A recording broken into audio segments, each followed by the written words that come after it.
Arabella. "Why do you wait, my friend?" growled van der Kuylen. "Aye, in God's name!" snapped Willoughby.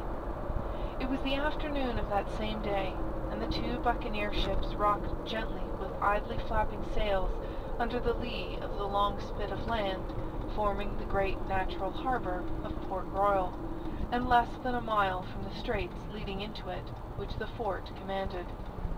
It was 2 hours and more since they had brought up thereabouts, having crept thither unobserved by the city and by Monsieur de Rivarol's ships, and all the time the air had been aquiver with the roar of guns from sea and land, announcing that battle was joined between the French and the defenders of Port Royal. That long inactive waiting was straining the nerves of both Lord Willoughby and van der Kuylen.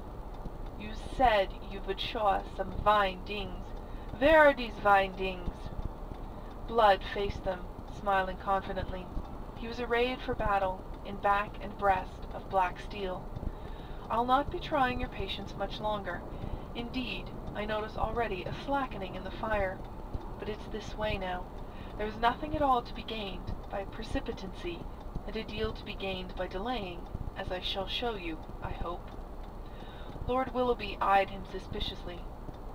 "You think that in the meantime Bishop may come back, or Admiral van der Kuylen's fleet appear?" "Sure now, I'm thinking nothing of the kind.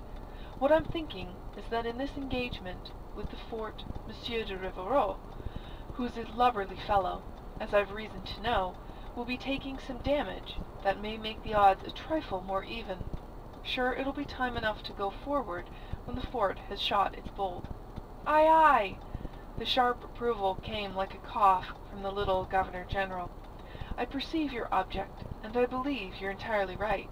You have the qualities of a great commander, Captain Blood. I beg your pardon for having misunderstood you." "And that's very handsome of your lordship. You see, I have some experience of this kind of action, and whilst I'll take any risk that I must, I'll take none that I needn't. But—" He broke off to listen. "Aye, I was right. The fire's slackening.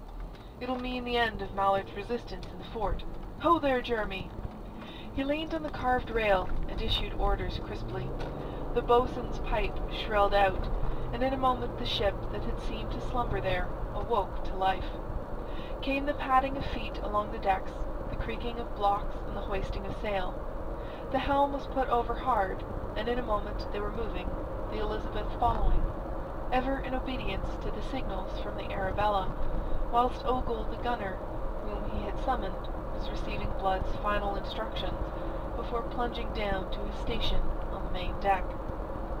Within a quarter of an hour they had rounded the head and stood into the harbour mouth, within saker shot of Rivarol's 3 ships, to which they now abruptly disclosed themselves. Where the fort had stood, they now beheld a smoking rubbish heap, and the victorious Frenchman, with the lily standard trailing from his masthead, was sweeping forward to snatch the rich prize whose defences he had shattered. Blood scanned the French ships and chuckled. The Victorieuse and the Medusa appeared to have taken no more than a few scars, but the third ship, the Baleine, listing heavily to larboard, so as to keep the great gash in her starboard well above water, was out of account. "You see?" he cried to van der Kuylen, and without waiting for the Dutchman's approving grunt, he shouted an order. "Helm! Hard a port!"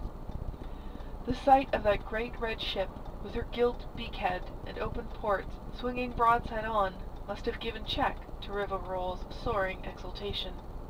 Yet before he could move to give an order, before he could well resolve what order to give, a volcano of fire and metal burst upon him from the buccaneers, and his decks were swept by the murderous scythe of the broadside.